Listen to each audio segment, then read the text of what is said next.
My name is Olive Fulton. My family thinks I'm a spinster counting underwear in an army depot. But the truth is, I just got back from 72 hours in the Syrian mud hunting a terrorist leader. Yet tonight, at Thanksgiving, my brother Jackson, who never served a day, patted my shoulder. Hey Olive, I got a new Glock. Want to go shooting? I'll teach you not to shoot your foot. You probably forgot the smell of gunpowder counting socks. He winked at his buddies. He has no idea this logistics girl is one of SOCOM's deadliest snipers. So I decided I'm accepting that invite. Let me know where you're watching from, and hit subscribe if you want to see his face when I tear a target apart at 500 yards. The gravel crunched beneath the tires of my 10-year-old Ford Ranger as I pulled into the driveway. It was 4 p.m. in Fayetteville, North Carolina, and the late November air was crisp, carrying the scent of wood smoke and dried leaves. My truck, a reliable beat-up piece of machinery with a rusted bumper and 200,000 miles on the odometer, looked like a toy parked next to the behemoth sitting in front of the garage. It was Jackson's truck, a brand new, lifted Chevy Silverado. It was jet black, polished to a mirror shine, with tires that cost more than my entire wardrobe. We call them pavement princesses on base. Trucks designed to look tough but have never seen a speck of mud. The back window was plastered with stickers, a Punisher skull, a Don't Tread on Me snake, and a thin blue line flag. It was the starter pack for a middle-aged man trying desperately to look dangerous. I killed the engine and sat there for a moment, gripping the steering wheel. My knuckles were white. Just 48 hours ago, my hands were wrapped around the pistol grip of a suppressed Mk-27 rifle, waiting in a cold, wet hide site near the Euphrates River. Now, I had to transform. I reached into the back seat and grabbed my tactical go bag. It was a heavy, battered rucksack stained with oil, sweat, and the red dust of 3 different continents. I opened the trunk of my car, the only place safe from prying eyes, and shoved the bag deep into the shadows, covering it with a blanket. In its place, I pulled out a beige, sensible leather purse I bought at TJ Maxx specifically for days like this. I caught my reflection in the rearview mirror. My eyes looked hollow. There was a thin, healing scratch along my jawline from a piece of shrapnel that had flown a little too close last week. I applied a thick layer of concealer over it, smoothing it out until the warrior vanished and the supply clerk appeared. I took a deep breath, inhaling the silence before stepping out into the war zone I feared most. My mother's kitchen. The house smelled like roasted turkey, sage stuffing, and judgment.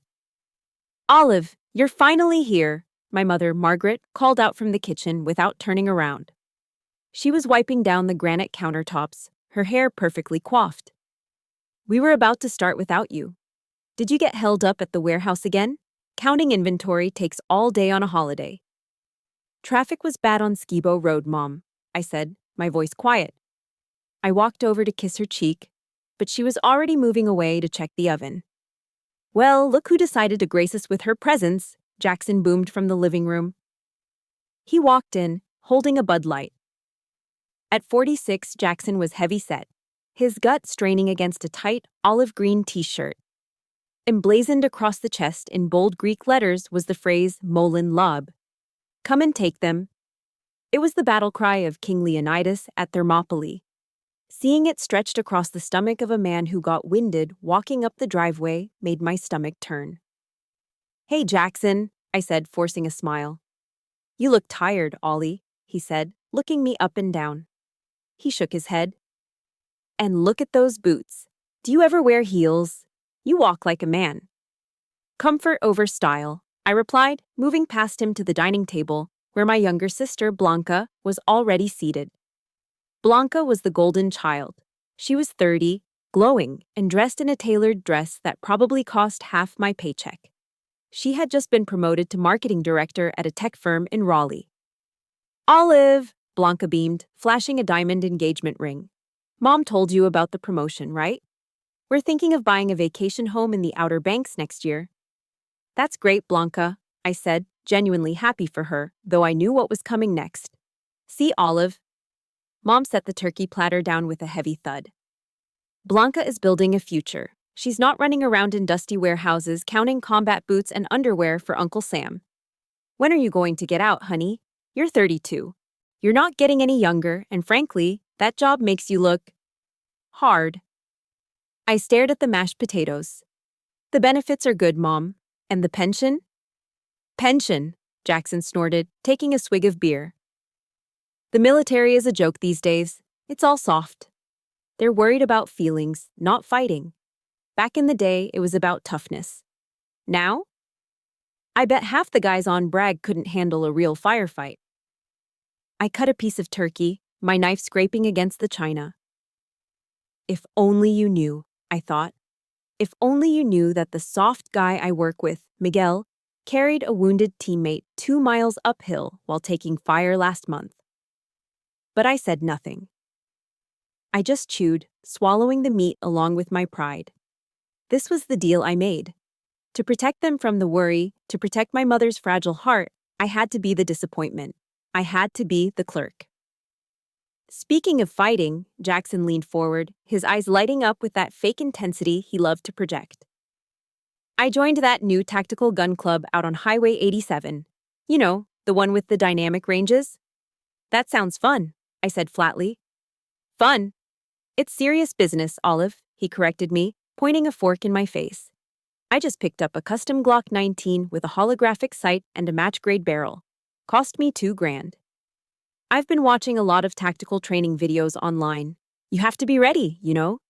The world is getting dangerous. I took a sip of water to hide the smirk threatening to break through.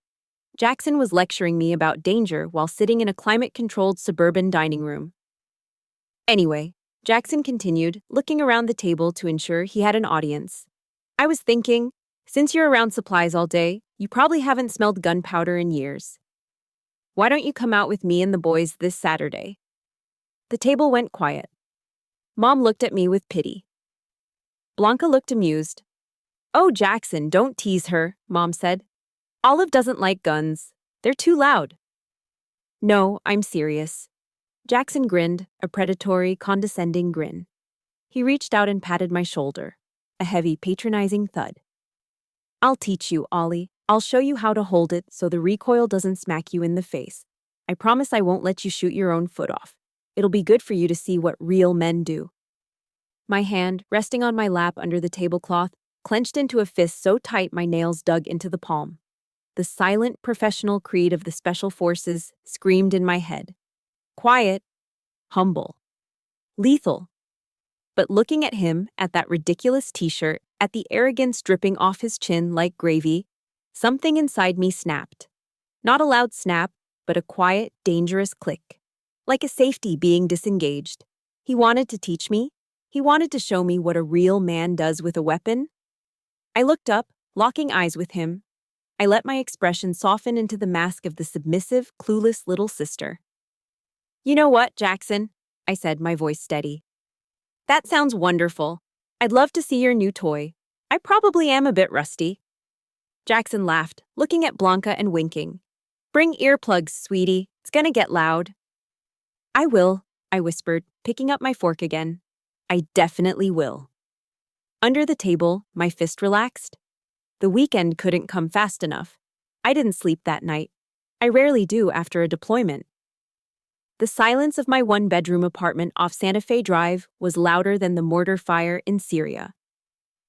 It was 3 a.m., and the adrenaline from the family reunion was still coursing through my veins, mixing poorly with the residual cortisol of combat. I kicked off the sheets, soaked in cold sweat, and walked into the bathroom. The fluorescent light hummed as it flickered on, washing my face in a harsh, clinical glow. I looked like a ghost, dark circles under my eyes, skin pale despite the desert sun I'd lived under for months. I pulled off my oversized t-shirt and stared at the reflection in the mirror. My family saw a logistics clerk who lifted boxes of MREs. The mirror showed a map of violence. There was a jagged pink line running down my left shoulder, a souvenir from a ricochet in Kandahar 3 years ago. On my thigh, a burn scar from an IED that had taken out our lead vehicle in Yemen. And running along my ribs, right over my heart, was the ink that kept me grounded when the world was burning. Psalm It wasn't just a Bible verse, it was a job description. Yea, though I walk through the valley of the shadow of death, I will fear no evil, for thou art with me. I traced the letters with my finger. My mother would faint if she saw this, not because of the tattoo, though she hated them, but because of what it represented. She thought I sorted inventory lists. She didn't know I was the one walking through the valley so she could sleep soundly in her suburbs. My mind drifted back 10 years. I was 22, fresh out of the Q course, proud and stupid. I had come home for Christmas and made the mistake of telling a story. Just a small one. About a training accident where a flashbang went off too close. I remember the color draining from my mother's face, her hand clutching her chest, the gasping breaths, the ambulance ride. The doctor said it was a stress-induced angina attack. She can't handle stress, Olive, my father had told me before he passed. Keep her safe. So I did. I created the lie, Olive the supply sergeant, Olive the spinster, Olive the failure. It was the best cover story I ever fabricated. It kept her heart beating, even if it broke mine every time she looked at me with that mix of pity and disappointment. I turned away from the mirror and walked into the small living room. It was sparse, a couch, a TV I never watched, and a locked gun safe in the closet. Jackson had made a comment about my apartment once. Must be tight living on a sergeant's salary, huh? Maybe if you got a real job, you could afford some decor. I picked up my phone and logged into my bank account. I didn't do it for vanity. I did it for reassurance. The numbers loaded on the screen. Checking, $2,400. Savings, $485,000. Hazard pay. Re-enlistment bonuses, combat pay, special operations stipends. And the fact that I spent 9 months of the year living in a tent where my expenses were zero. I was sitting on nearly $500,000 in cash, not counting my investment portfolio. I could buy Jackson's lifted truck 5 times over and set them on fire just for fun. But I didn't. I lived the gray man lifestyle. Blend in, be unremarkable, don't draw attention. In my world, flashing money or status made you a target. In Jackson's world, it was the only thing that mattered. My eyes fell on the corner of the room. Leaning against the wall was an old paper target from a range day 2 years ago. It was a hostage rescue target, a silhouette of a bad guy holding a good guy.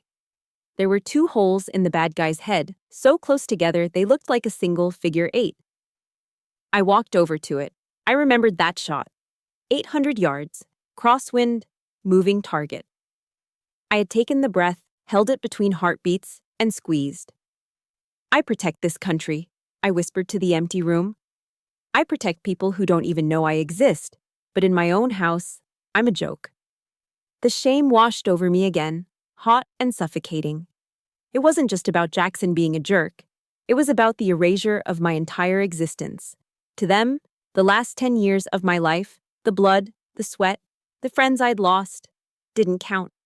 It was just counting underwear. I thought about Jackson's invitation, his smug face. I'll teach you not to shoot your foot. Usually I would deflect. I would make an excuse. I would say I had inventory to count. But tonight, looking at that target, something shifted. The stoic wall I had built around myself developed a crack. No, I said, my voice firm in the darkness. I wasn't going to the range to learn. I wasn't going to be the little sister this time. I walked over to the closet and punched the code into my gun safe. The heavy steel door swung open with a smooth hiss. Inside, gleaming under the safe's LED light, was my custom STI 2011 combat pistol. It was a work of art. Machined steel, aggressive stippling, a red dot sight that cost more than Jackson's entire gun collection. I picked it up. It felt heavy, cold, and familiar. It felt like the truth. He wants to see a shooter. I racked the slide, the metal clacking satisfyingly in the quiet room. I'll show him a shooter. It was a dangerous game. Revealing my skills meant risking the cover story. If I shot too well, questions would be asked. But I was tired. I was so tired of being the disappointment. Just for one day, just for 1 hour on that range, I wanted to stop pretending. I wanted to let the wolf out of the cage, just a little bit. I put the gun back and closed the safe. I went back to the window and looked out at the streetlights of Fayetteville. Somewhere out there, Jackson was probably sleeping soundly, dreaming of being the alpha male he pretended to be. He had no idea what was coming. If you've ever had to hide your true self just to keep the peace in your family, hit that like button. And tell me in the comments, have you ever been underestimated by the people who should know you best? Type yes if you know exactly how that feels. The sun would be up in a few hours. I needed to sleep. I needed to be ready. A Saturday was going to be interesting. 72 hours later, the contrast between my two lives couldn't have been starker. I stood at the head of a conference table inside a secure SCIF, sensitive compartmented information facility, deep within the JSOC compound at Fort Bragg. The air conditioning hummed, keeping the room at a crisp 65 degrees to protect the servers buzzing in the walls. The only light came from the massive monitors displaying high-resolution satellite imagery of a dusty village in northern Yemen. Target package is confirmed, I said, my voice steady and authoritative. I tapped the screen with a laser pointer. Intel suggests HVT movement in Sector 4. We have a 12-hour window before the sandstorm hits. Alpha Team, you're the primary breach element. Bravo, you're on Overwatch.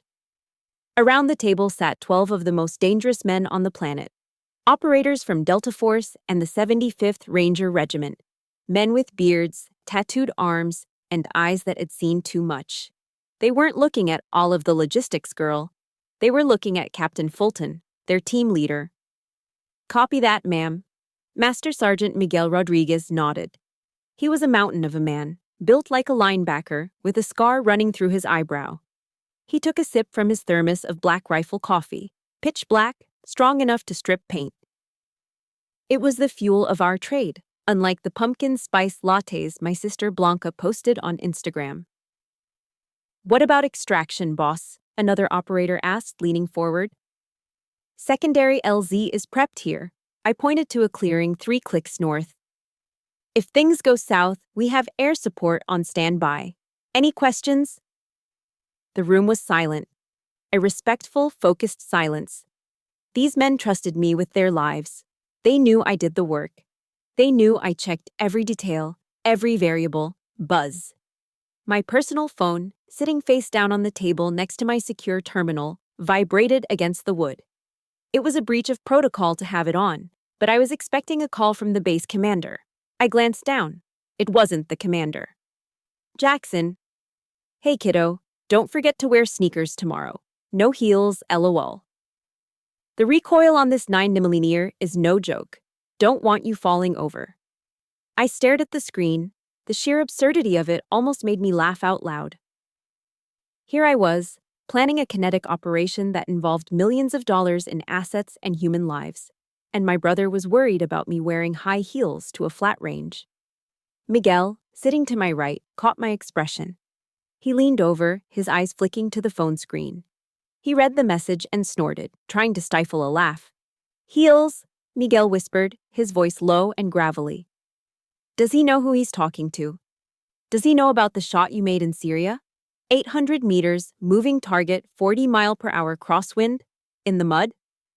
He thinks I count socks, Miguel, I whispered back, picking up my phone and sliding it into my pocket.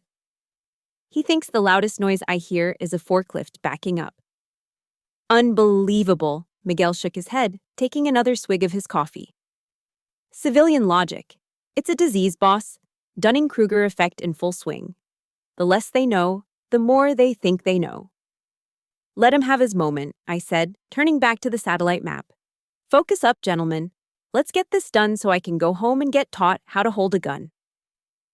A ripple of chuckle went through the room.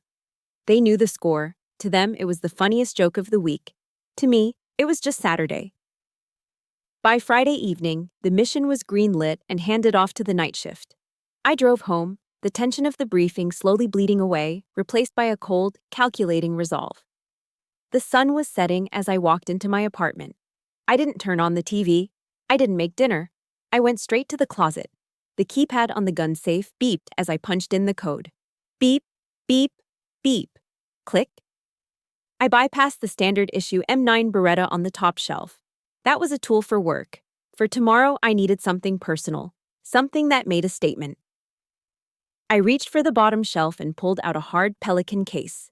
Inside, resting in custom-cut foam, was my pride and joy. A customized Glock 34 Gen 5. It wasn't a stock pistol like the one Jackson bragged about. This was a race gun. The slide had been milled for weight reduction, exposing the gold titanium nitride barrel underneath. It had a flared magwell for faster reloads, a stippled grip that felt like sandpaper against the skin, and a Trijicon RMR Type 2 red dot sight mounted on top. I checked the chamber. Clear. I racked the slide, feeling the smooth, glass-like action. The trigger pull was tuned to a crisp 2.5 pounds, a hair trigger. Next to it, I grabbed my ear protection.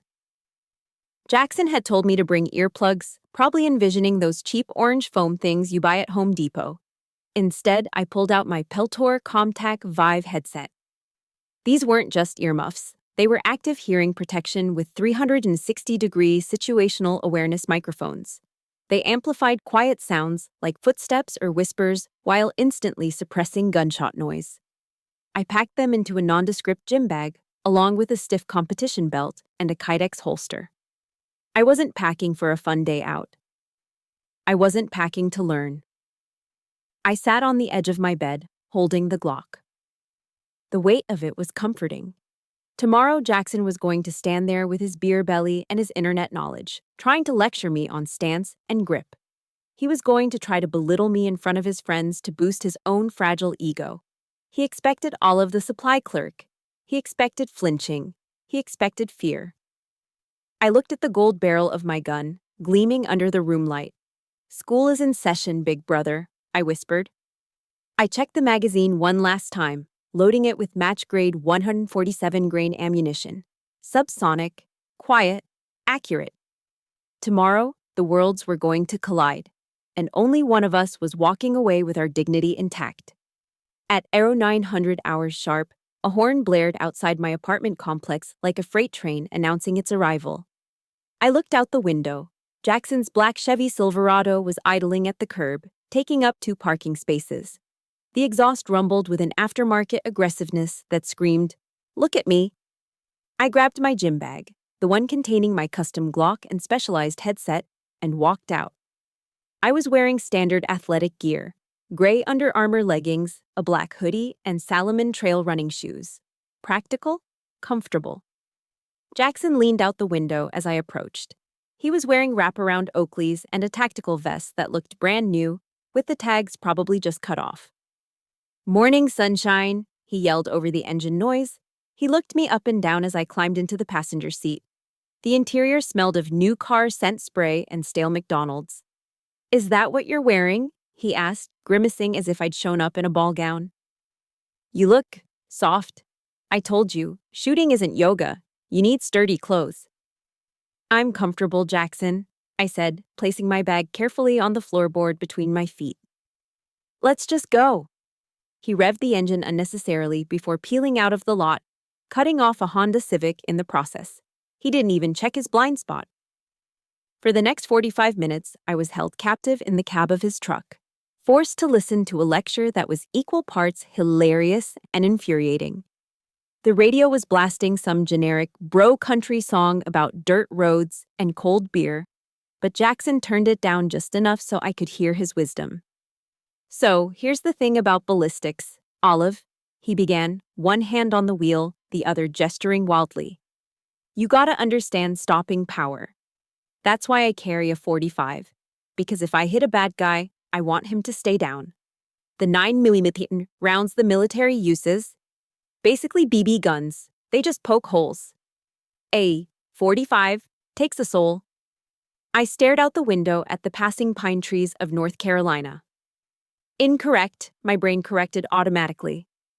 Modern 9mm ballistics with hollow point technology offers similar expansion and penetration to a .45, with higher capacity and less recoil.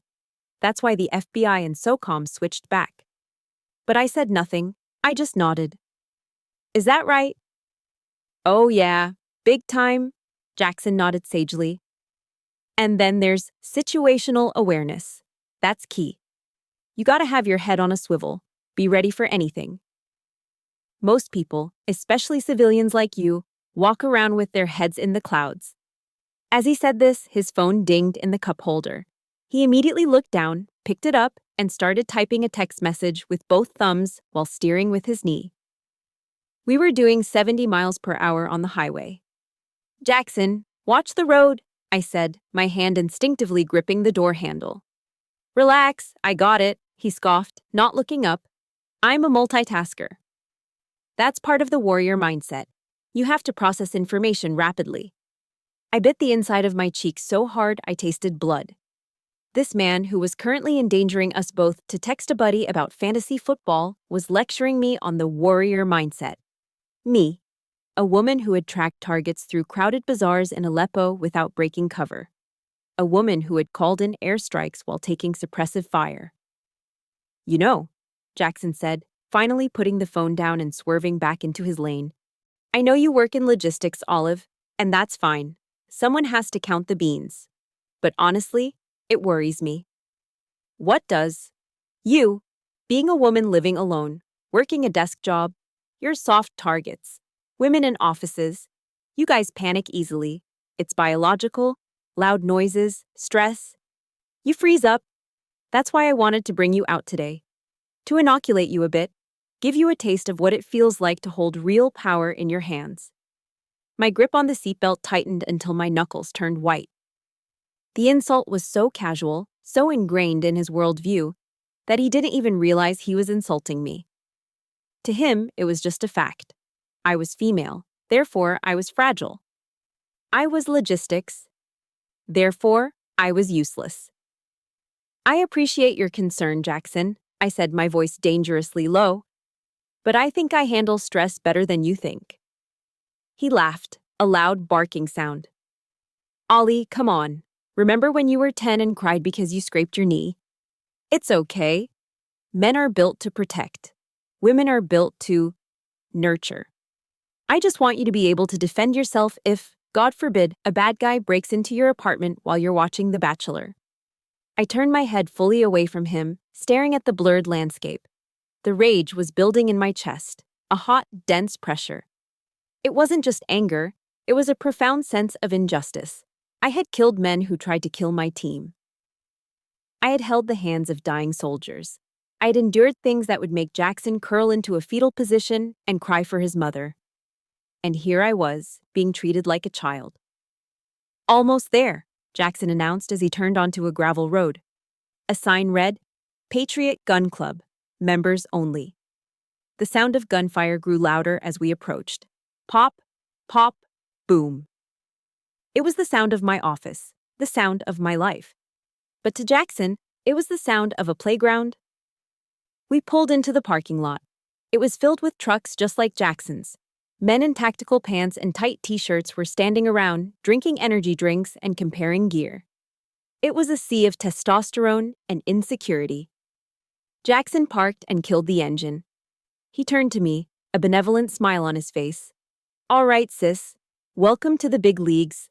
Just stay close to me. Don't touch anything unless I say so, and try not to flinch too much. The boys are gonna love meeting you. Just try not to embarrass me, okay?" I unbuckled my seatbelt. The click was sharp and final. "I'll do my best," I said. I grabbed my bag. Inside, the custom Glock waited. The time for talking was over. The time for show and tell was about to begin.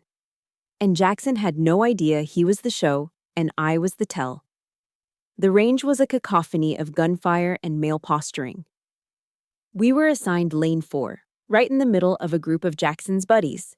They were all cut from the same cloth, middle-aged, overweight, wearing expensive tactical gear that looked like it had just come out of the packaging. "Hey, fellas," Jackson boomed, puffing out his chest. "Look who I dragged out of the warehouse, my little sister Olive. She's gonna learn how the big boys play today." A chorus of chuckles and "Hey, sweetie," greeted me. I gave a tight, polite nod and set my bag down on the bench behind the firing line. I kept it zipped. Not yet. "All right, watch and learn," Jackson said, stepping up to the line. He pulled his prized custom Glock 19 from its holster with a dramatic flourish that would have gotten him reprimanded by any legitimate range safety officer. He racked the slide. The target was set at 7 yards. 7? That's 21 feet. In my world, that's bad breath distance. You could practically throw the gun and hit the target from there. Jackson took his stance. It was painful to watch. He stood with his feet parallel, shoulder width apart, and leaned way back, as if the gun were going to push him over. He gripped the pistol with a teacup hold, his left hand cupping the bottom of the magazine well like he was sipping Earl Grey at a garden party. It was a technique that had been obsolete since the 1980s because it offered zero recoil control. "Going hot," he yelled unnecessarily loud. Bang, bang, bang, bang, bang. He fired 5 rounds in rapid succession, or rather, he tried to. He was jerking the trigger so hard I could see the muzzle dip before every shot. The recoil sent the gun flying up almost 90 degrees after each discharge because he had no leverage on the weapon. "Clear," he shouted, placing the gun on the table and turning to us with a grin that threatened to split his face. He was sweating already. "Did you see that?" he panted, wiping his forehead. "Kick is like a mule, but you gotta dominate it.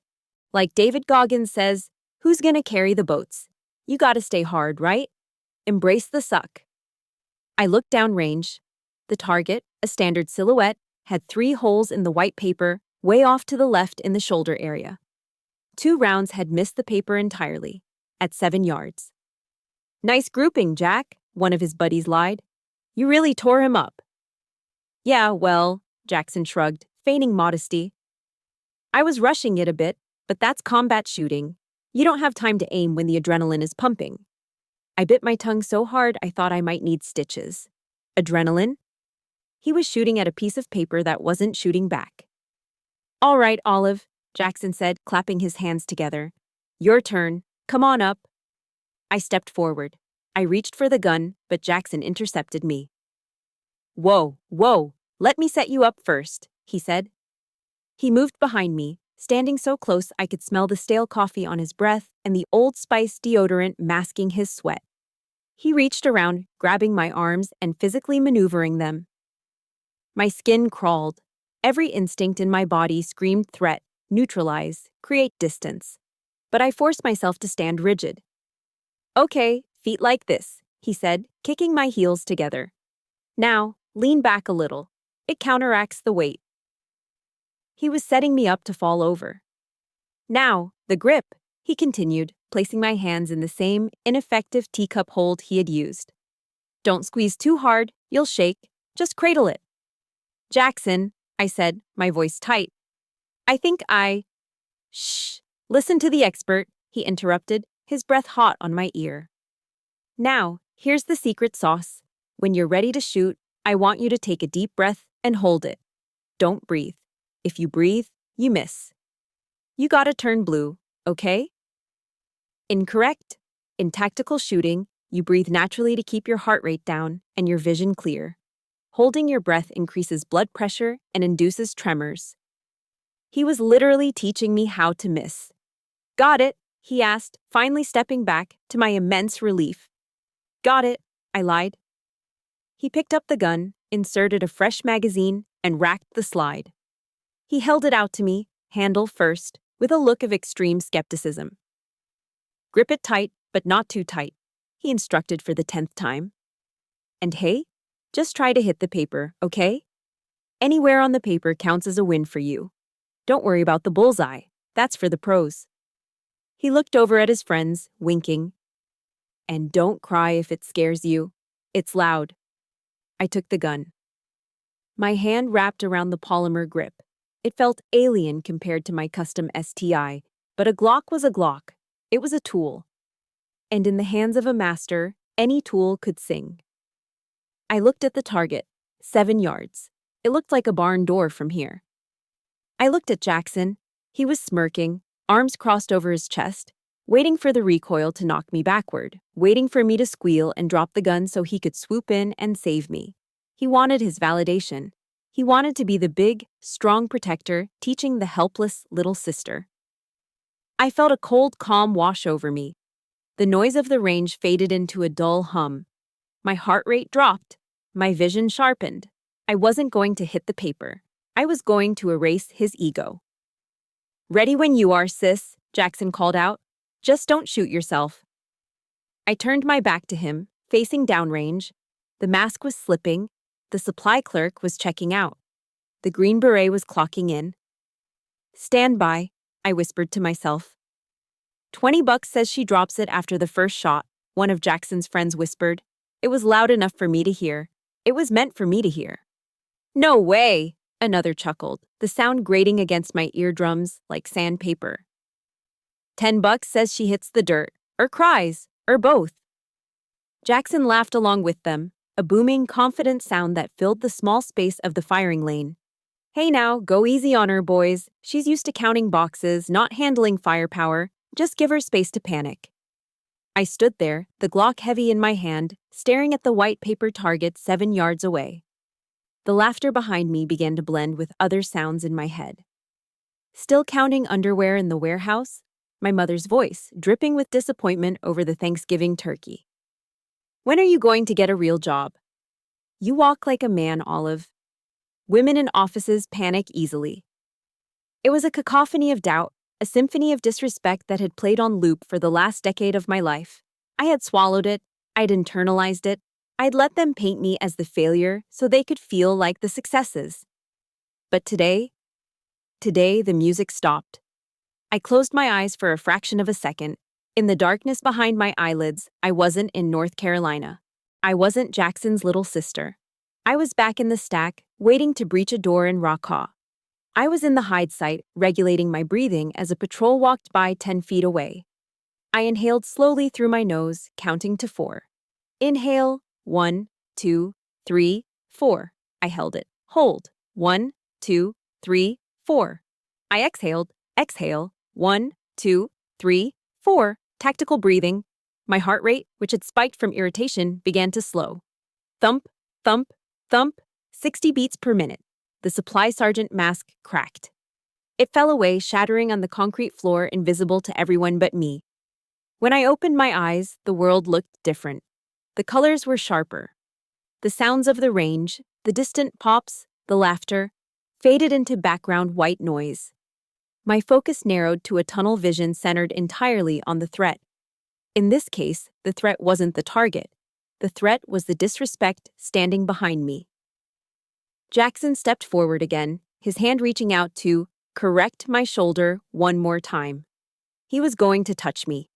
He was going to invade my space again to show his dominance. "Here, let me just fix your..." My left hand came off the gun and shot backward, catching his wrist in midair. I didn't squeeze hard, just enough to stop his momentum cold. "Don't," I said. The word hung in the air, heavier than the humidity. It wasn't the voice of Olive the sister. It was the voice of Captain Fulton. It was the voice that gave orders to men who killed for a living. It was cold, flat, and absolutely terrifying. Jackson froze. He looked down at my hand on his wrist, then up at my face. He saw something in my eyes he had never seen before. He didn't see the shy, awkward girl who brought potato salad to potlucks. He saw a predator. He saw the 1,000-yard stare. That hollow, detached look of someone who has seen the soul leave a body and didn't blink. "Back off, Jackson," I said, my voice dropping an octave. Quiet, but cutting through the noise like a razor blade. "You are standing in my workspace. Back off." It was a command, not a request. Jackson blinked, confused. His lizard brain, the primal part of the mind that recognizes danger before the conscious mind can process it, took over. He took 2 stumbling steps backward, his hands raising slightly in a defensive gesture he didn't even realize he was making. "Whoa," he stammered, his confident smirk dissolving into uncertainty. Okay, just trying to help, geez. PMS much?" He tried to laugh it off, looking at his friends for support. But the laughter died in their throats. They felt it too. The shift in atmospheric pressure. The air around me felt charged, dangerous. I turned my attention back to the target. I didn't lean back like a scared girl. I didn't use the teacup grip. I stepped forward with my left foot, widening my stance to shoulder width. I bent my knees slightly, lowering my center of gravity, grounding myself like a tree root. This was the modern isosceles stance: aggressive, stable, mobile. I leaned my torso forward, engaging my core, preparing to absorb the recoil not as a shock, but as a rhythm. I brought the gun up.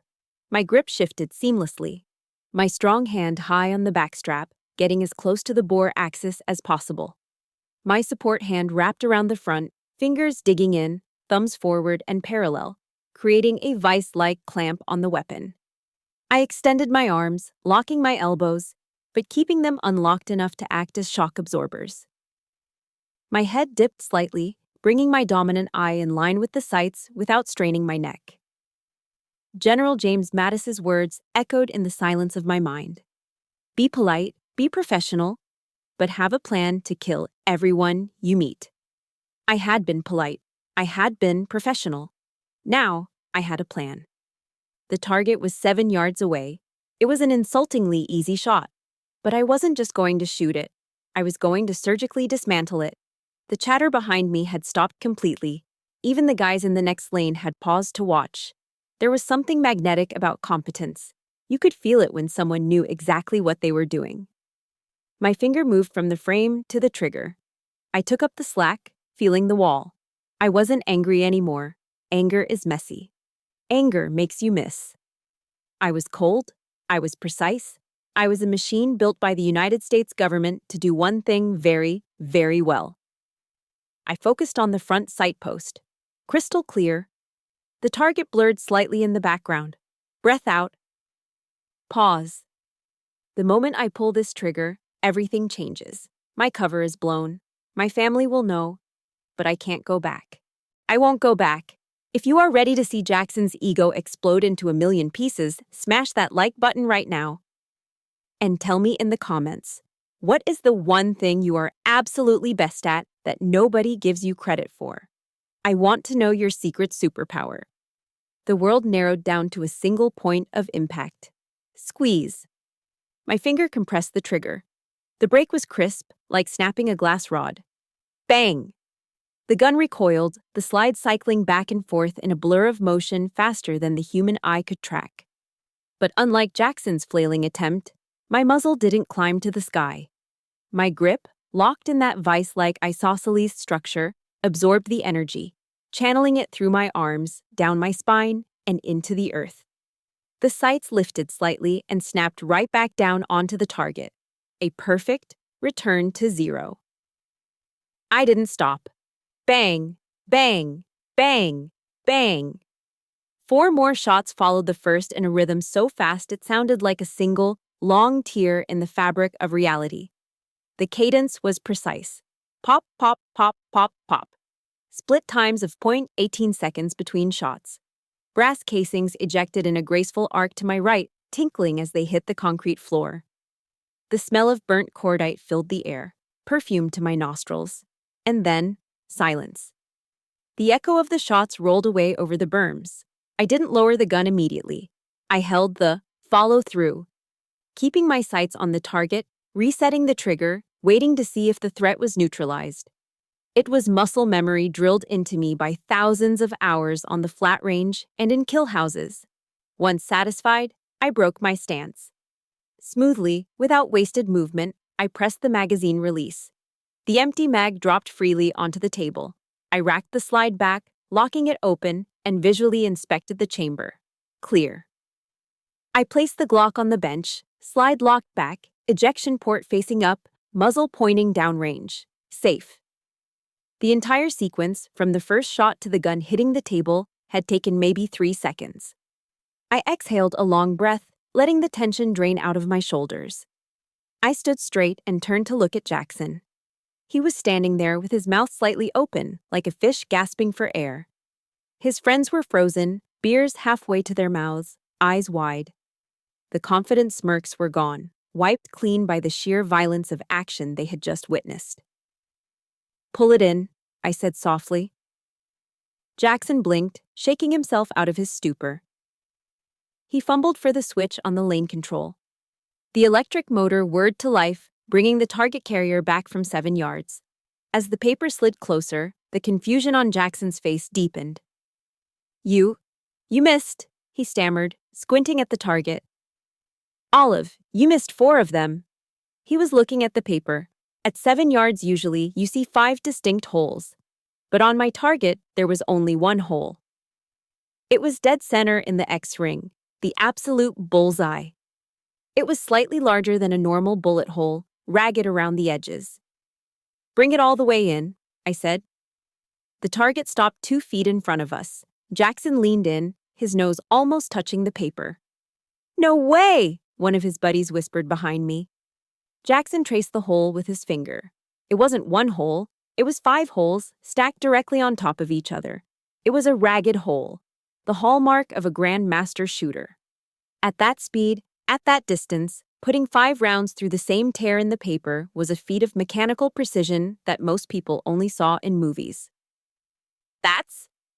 That's impossible, Jackson muttered. He looked at the gun on the table, then back at me, as if trying to reconcile the weapon with the sister he thought he knew. It's a fluke. The gun. Maybe the sights are off. He was grasping at straws, his brain refusing to accept the reality that his logistics sister had just outshot him by an order of magnitude. I reached up and pulled off my electronic ear protection, letting it hang around my neck. The silence in the bay was deafening. Every eye in the vicinity was on us.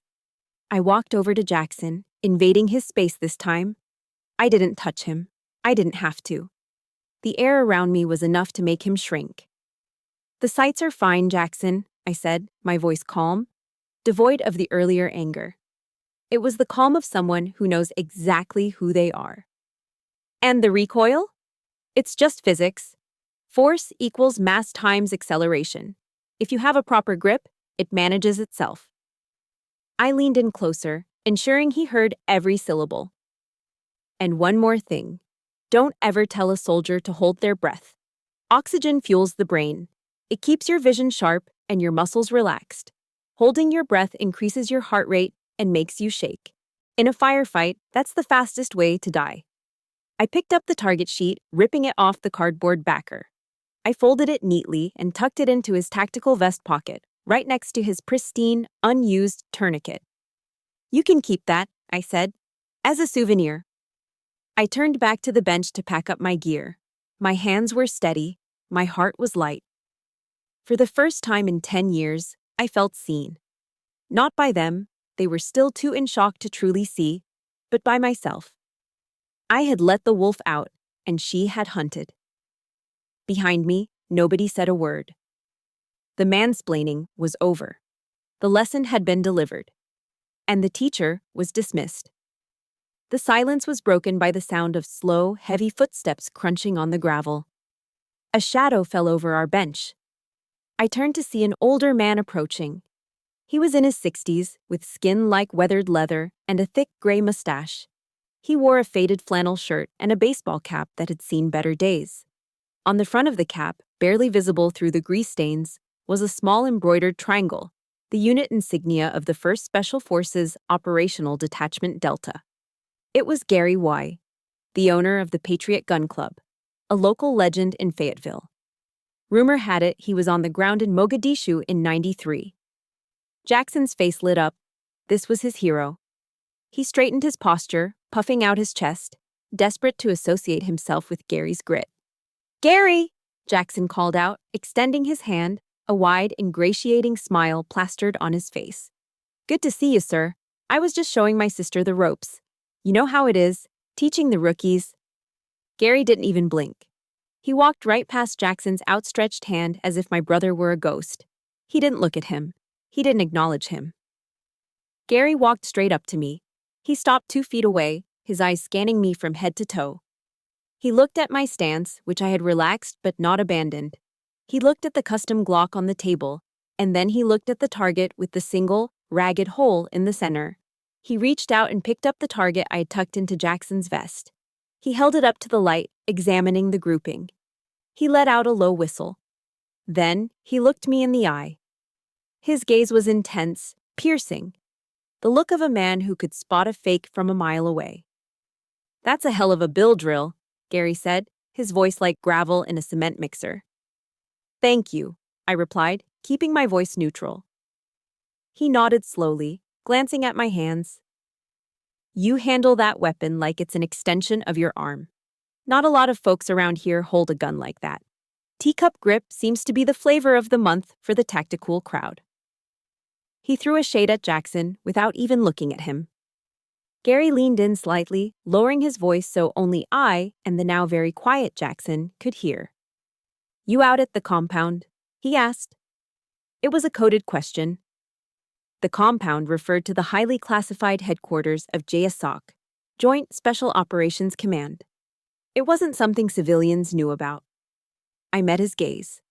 Team 7 just got back from the sandbox. Gary's eyes crinkled at the corners. He looked down at his left hand. The ring finger was missing, a stump of scar tissue where a digit used to be, a souvenir from a breaching charge gone wrong in Panama, or so the stories went. He tapped the table with his remaining fingers. Welcome home, he said. It was the most sincere thing anyone had said to me in weeks. Thanks, Gary. Finally, Gary turned his attention to Jackson. My brother was standing there, pale, his mouth slightly agape, looking back and forth between us like he was watching a tennis match played in a foreign language. You know this girl, Jackson? Gary asked, hooking a thumb in my direction. Yeah, she's my sister, Jackson stammered. Olive, she works in logistics, at the warehouse. Gary laughed. It wasn't a nice laugh. It was a dry, barking sound. Logistics, Gary repeated, shaking his head. Son, let me tell you something. I've been running this range for 20 years. I've seen Delta operators, Green Berets, SEALs, and FBI HRT come through here. And I've seen a lot of posers. He took a step toward Jackson, invading his space just like Jackson had invaded mine. Jackson shrank back, looking suddenly very small in his expensive tactical vest. You were just trying to teach a Special Forces team leader how to shoot, Gary said, his voice dripping with disdain. Did you know that? Did you know your sister is probably one of the deadliest human beings within a 100-mile radius? Jackson's eyes bulged. What? No. She counts underwear. She counts bodies, son, Gary corrected him, his face hard. I watched her run that drill. That's not a hobby, that's a trade. She could kill everyone standing on this firing line with a pencil before you could even get your safety off. The color drained from Jackson's face completely. He looked at me, really looked at me, for the first time. He saw the scars. He saw the stillness. He saw the lethal competence that Gary had just validated.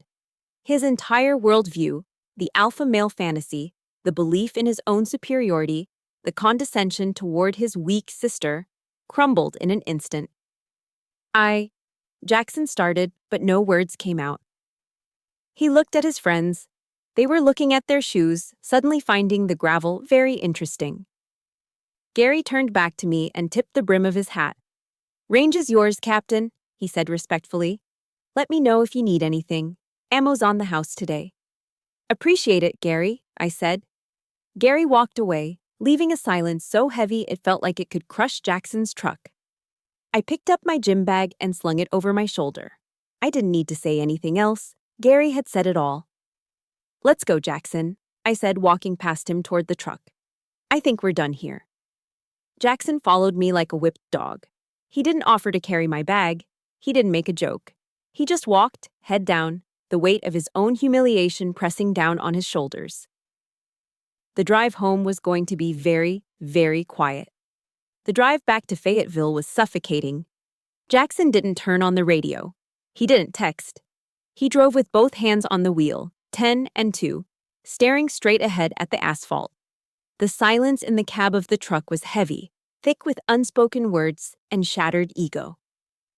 For the first 20 minutes, the only sound was the hum of the tires and the rhythmic thrum of the engine. I sat in the passenger seat, looking out the window, watching the pine trees blur past. I wasn't angry anymore. I felt lighter, as if I had just shed a 50-pound rucksack I'd been carrying for a decade. Finally, Jackson cleared his throat. It was a nervous, raspy sound. Why didn't you tell me? He asked. His voice lacked its usual booming confidence. It sounded small. Why did you let me make a fool of myself back there? You let me lecture you. You let me look like an idiot in front of Gary, in front of my friends. He gripped the steering wheel tighter, his knuckles whitening.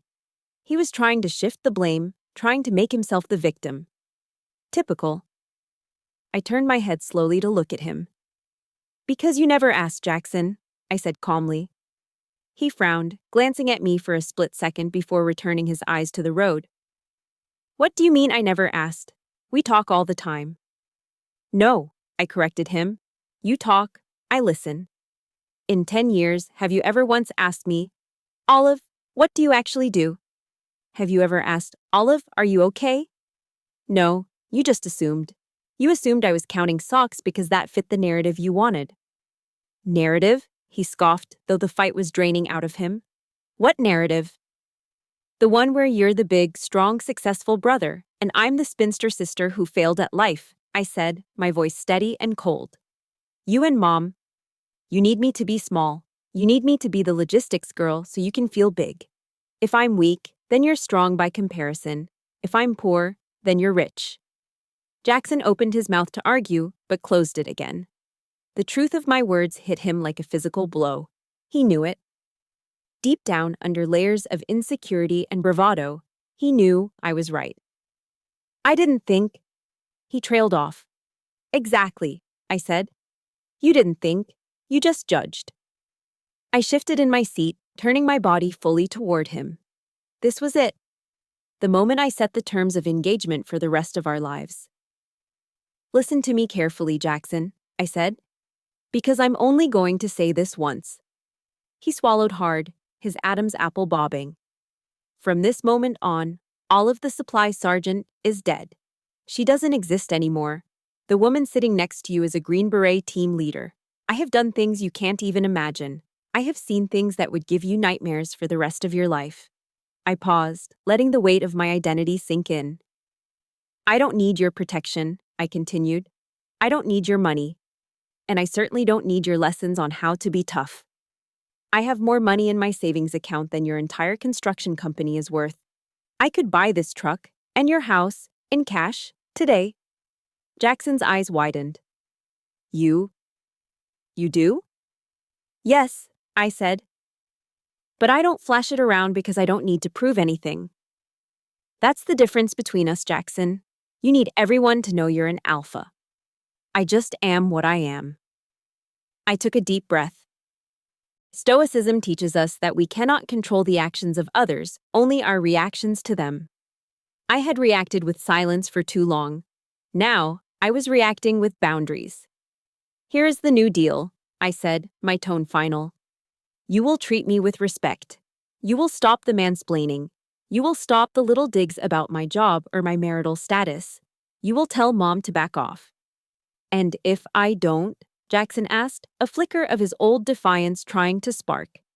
Then I disappear, I said simply. I'm serious, Jackson. I will request a transfer to Fort Lewis or Germany. I will change my number. I will block you on everything. You will never see me or hear from me again. I don't need this family. I have a family. They wear multicam and they would die for me. I choose to be here because I love you, despite everything. But I won't be a doormat anymore. The truck cab fell silent again. The threat hung in the air, tangible and real. Jackson knew I wasn't bluffing. He had seen the 1,000-yard stare at the range. He knew I had the capacity to cut ties as surgically as I'd cut the center out of that target. He drove for another mile, processing everything. I watched his face. I saw the struggle, the death of his ego, the birth of a new realization. He looked at me again, and this time, there was no condescension. There was fear. And behind the fear, there was something else. Respect. Okay, he said quietly. His voice was humble, stripped of all its bluster. Okay, Olive, I hear you. Good, I said.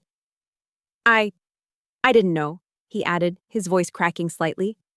About the money, about everything. I'm sorry. It was the first time in my adult life that my brother had apologized to me.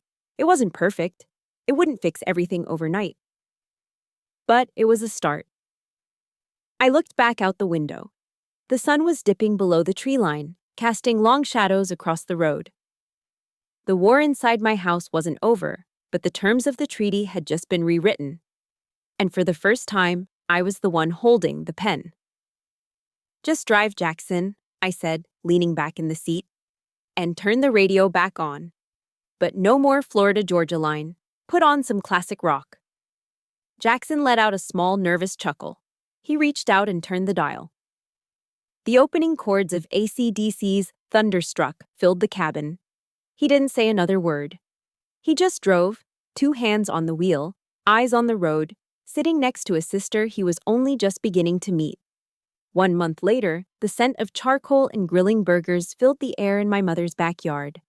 It was a crisp December afternoon in Fayetteville, the kind where the sun is bright but the air has a bite to it, perfect for a hoodie and a cold beer. I sat at the picnic table, watching the smoke drift up towards the Carolina blue sky. A month ago, sitting here would have felt like sitting in a dentist's waiting room, tense, painful, waiting for the drill. But today, the air felt different, lighter. "Olive, honey," my mother called out from the patio door, holding a tray of potato salad. "Do you want cheese on your burger? Jackson's about to pull them off." "Yes, please, Mom. Cheddar if we have it," I called back. "Coming right up," she smiled. It was a genuine smile. She didn't ask about the warehouse. She didn't make a passive-aggressive comment about my lack of a husband. She just asked about cheese. It was a small thing, but to me, it was a ceasefire. I looked over at the grill. Jackson was manning the tongs, wearing an apron that said, "Grill Sergeant." A month ago, I would have rolled my eyes at the irony. Today, I just took a sip of my Miller Lite and watched him work. He wasn't wearing his tactical vest. He wasn't wearing the Milan Lab shirt. He was just wearing a flannel and jeans. He looked up and caught my eye. "Hey, Olive," he waved the tongs. "Quick question. I was looking at optics online last night. For a home defense setup, would you recommend a red dot or one of those LPVO scopes? I see a lot of guys running the scopes now." He didn't say it with arrogance. He didn't tell me what was better. He asked. He was consulting the expert. I walked over, leaning against the railing. "For home defense, stick with the red dot, Jackson. An LPVO adds weight and complexity you don't need in a hallway. Keep it simple. Speed kills." He nodded thoughtfully, flipping a patty. "Makes sense. Keep it simple. Thanks, sis." "Anytime." Just then, the gate to the backyard swung open, and 2 of Jackson's friends from the gun club walked in, carrying a cooler. They froze for a second when they saw me, a look of recognition and slight apprehension crossing their faces. Jackson didn't miss a beat. He slapped one of them on the back. "Hey guys, come grab a beer," he said. Then he pointed at me with the tongs. "You remember my sister, Olive? Yeah, be nice. She's the real deal. Seriously, don't make any bets with her unless you want to lose your paycheck." The guys laughed, a little nervously, and nodded at me with genuine respect. "Good to see you again, Olive," one of them said. "That was, some shooting last month." "Good to see you too, Mike," I smiled. I walked back to the table and sat down. It wasn't just that Jackson had stopped the insults. It was that he had started to take pride in who I actually was, not who he pretended I was. The dynamic had shifted. The hierarchy of big brother, little sister had been replaced by civilian brother, warrior sister. And he seemed okay with that. Something tugged at my sleeve. I looked down. It was my nephew, Leo, Jackson's 8-year-old son. He was holding a plastic toy soldier, one of those little green army men.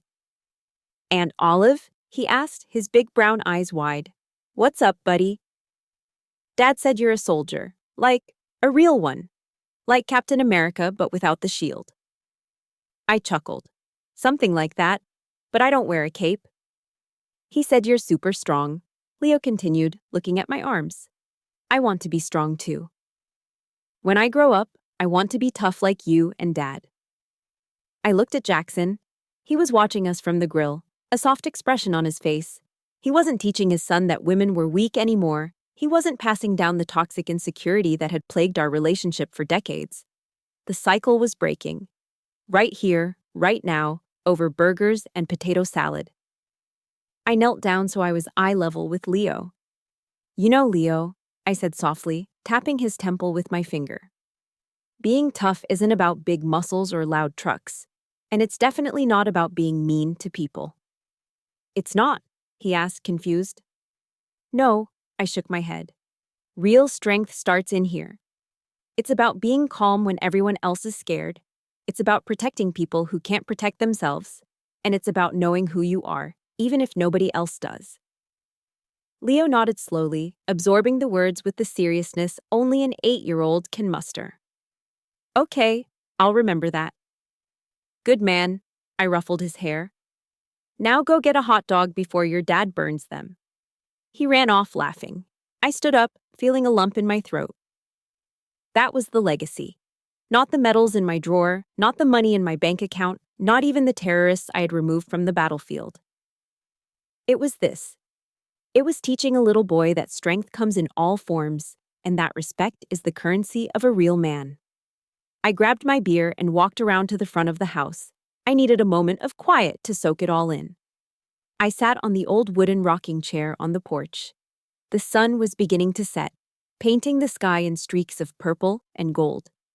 Across the street, a neighbor was raking leaves. A dog barked in the distance. Attached to the pillar of the porch, the American flag snapped gently in the breeze. Old Glory. I had fought under that flag in deserts and mountains, in places where the sand turned to glass and the nights were freezing cold. I had lost friends under that flag. For so long, I felt like I had to leave that part of me at the door when I came home. I felt like I had to put on a costume, the spinster, the clerk, the disappointment, just to fit into the picture my family had painted. But the costume was gone now. Burned away by 5 rounds of 9mm ammunition and a moment of courage. I took a long sip of the cold beer. It tasted like victory. Not the loud ticker-tape parade kind of victory, but the quiet, enduring kind. The kind that settles in your bones and lets you sleep at night without nightmares. I was Olive Fulton. I was a daughter, a sister, an aunt, and I was a Green Beret. For the first time in my life, I didn't have to choose between them. I leaned back, closing my eyes, listening to the laughter drifting from the backyard. I was home. Truly home. And finally, I was seen. Thank you for walking this path with me. My story isn't just about guns or ranks. It's about the battles we fight in our own living rooms, struggling to be seen by the people we love.